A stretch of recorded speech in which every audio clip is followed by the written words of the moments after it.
Thanks so much, Spencer. There's certainly nothing unusual about seeing a casket in a funeral parlor, but you might not expect to see a casket as a centerpiece of a movie memorabilia display in a mortuary.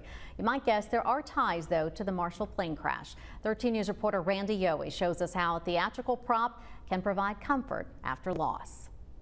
You know, it's not very often that the Marshall Memorial is on the same day of a football game. Before he bought this Barboursville funeral home, Fred Kitchen sold caskets out of Huntington.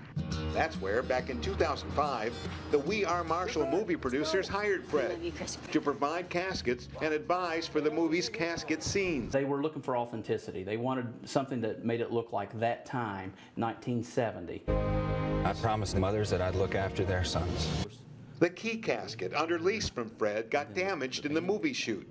Warner Brothers decided to buy the casket, then give it away. They said, would you like it because you've helped us out and you being a casket guy? And I said, absolutely. There's only one casket that was in the Marshall movie like this as the main scene, only one jersey, and we've got it. With a donation to the Marshall University Foundation, Fred got the football jersey used in the movie on top the casket and other genuine pieces of We Are Marshall memorabilia.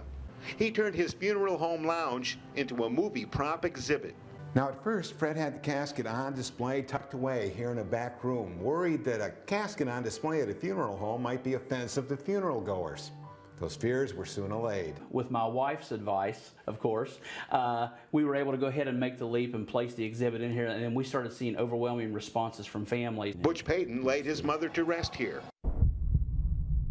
What's happened? And as a young police officer, Payton was a first responder to the plane crash that took 75 lives. That pain has lasted for soon to be 45 years. When you come in this room and see this display, it has a lot of meaning. They come over here just for a cup of coffee and then they see this and they're wowed by what they see with the exhibit, and they completely forget for 5 minutes that they've even had a loss. In their losses, many have found comfort from a heartfelt Marshall remembrance. For 13 News, I'm Randy Yohe, working for you in Barboursville. And Fred Kitchen is now welcoming the community to come to his Barboursville funeral home and see the Marshall movie display. This Saturday marks the 45th anniversary of that plane crash. And with a home football game, the annual memorial service will begin at 10 a.m. instead of noon. And that will, as always, be at the Marshall Memorial Fountain.